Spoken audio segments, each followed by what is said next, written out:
Hi, my name is Ismail. I'm a photographer at Sonder Creative and senior writer at fstoppers.com, and today I'm in Leeds City Centre because we're going to review the new Fujifilm Instax SQ20. Now, when I was in Photokina, I saw this being announced and I was really excited about this because it's kind of a mix between the SQ6 and the SP3, which is the printer. And if you haven't read any of my reviews that I did on f-stoppers, please do check them out. I'll leave a link below.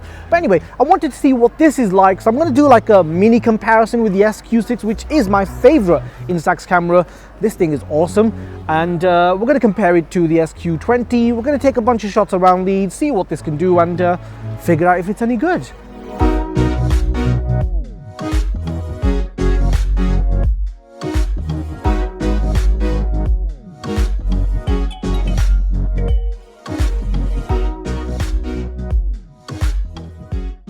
So I've been shooting with this for a good few weeks now, and although I really like the camera overall, there are a few things that I don't like. First thing is the screen on the back. Switched off at the moment, but screen on the back, it's not the best screen that I've ever used. In fact, it's one of the worst screens I've used because it's not a good indicator in terms of whether the image that you're going to print is going to be underexposed or overexposed. It's just not that good, and also colors look really, a bit crappy. It's just a bad screen. Second thing is that the shutter buttons, they're just too easy to press. The camera, it's really slow when you're taking a picture. You'll take a picture and then you got to wait like 5 or 6 seconds before you can take another picture. And then also the dials on the back of the camera and the buttons, they just feel a little bit cheap and they just don't feel tactile, and it's really easy to kind of slip and press other things. So in terms of build quality and overall aesthetics and whatever, it's okay, it's not the best. And the final thing to know about this camera, or the main thing to know about this camera I should say, is that this is a digital camera only. It's not a film camera, it's using a tiny digital sensor, so it's not like the SQ6, which is an actual true medium format film camera. But now what we're going to do is we're going to carry on taking some pictures, but I'm also going to be taking pictures with this camera, and we'll compare the images that we get.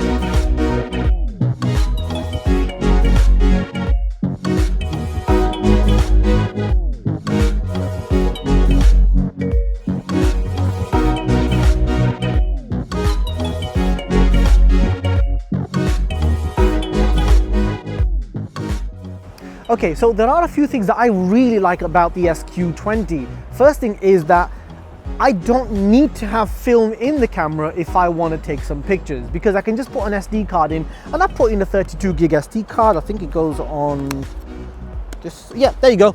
So SD card goes in there, really useful, meaning that I can just carry on shooting all day. So I've got no film in here, I'm just taking a bunch of pictures, and then later on when I do put some film in, I can decide which ones I want to print. Really convenient. Other thing I really like about this camera, now this one comes down more to preferences, but the thing I like about this camera is that it's got a slightly wider angle of view compared to the SQ6, which is quite handy, especially when we're walking around Leeds taking pictures of architecture. And finally, the thing that I really like about this camera is that you can edit your images in camera, which is really useful. There's not major things, but you can adjust things like your exposure, or maybe add like an Instagram type filter. Relatively useful, and then you could just have a slight edit on your images before you print them. I think that's quite useful. But yeah, those are some of the things that I like about this camera. Now, of course, for many people, proof is in the pudding, so it does come down to what the images look like and how they compare to one another. So on that basis, I did take a bunch of pictures with both cameras, and I tried to keep the subjects relatively the same and kept it as controlled as possible, just to try and make things fair. And once all the pictures had been printed out, I brought them home, scanned them onto my computer, and all of the images now, we're going to open them up in Lightroom and see what they look like. So here we have the images opened up in Lightroom now. Images with the black frame were shot with the SQ6, the white frame was shot with the SQ20. Immediately you'll be able to see some big difference between the two. First thing is, this one is much sharper because the digital file from the SQ20 is being very heavily sharpened. I don't think it's a major negative because it does actually work on the final print, but it is being over sharpened. Also, shadow detail. The SQ20 loses a lot of detail in the shadows, whereas the SQ6 manages to maintain it really well. Colors as well. Colors I'd say are better on the SQ6 than they are on the SQ20. Second image, once again, colors are much better on the SQ6, but the SQ20 is much sharper. Also, if you look at the detail in the shadows, the SQ6 is just retaining it much better.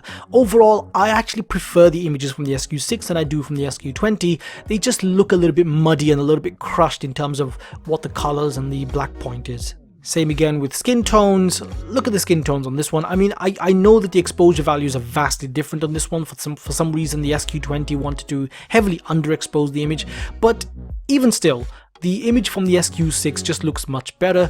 Greens in the back, they look much more natural, whereas on the SQ20, they're just really dark and just not that nice to look at.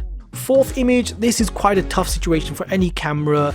Very bright highlights, very dark shadows, and both cameras kind of suffer in this environment. So I'm not going to say that either one is good when it comes to high dynamic range situations. And finally, took some pictures of the fisherman that I saw. Unfortunately, the flash went off on the SQ6. I really don't like using the flash on any of these cameras, so it's a bit difficult to compare the two, but even still. On this one, I'd say image on the SQ20 looks much better, purely because the flash on all of these cameras just looks horrible. So, final thoughts. Like I said, I've been shooting with this camera for a little while now, so I've kind of built my impressions up already, but prior to today, I hadn't actually compared it to the SQ6, and now that I have to say, the image quality from the SQ6 is noticeably better. It's a proper film camera, the colors are a lot nicer, the dynamic range in terms of the darks and the brights is a little bit better as well. The images from this camera, they're just not as pleasing to look at.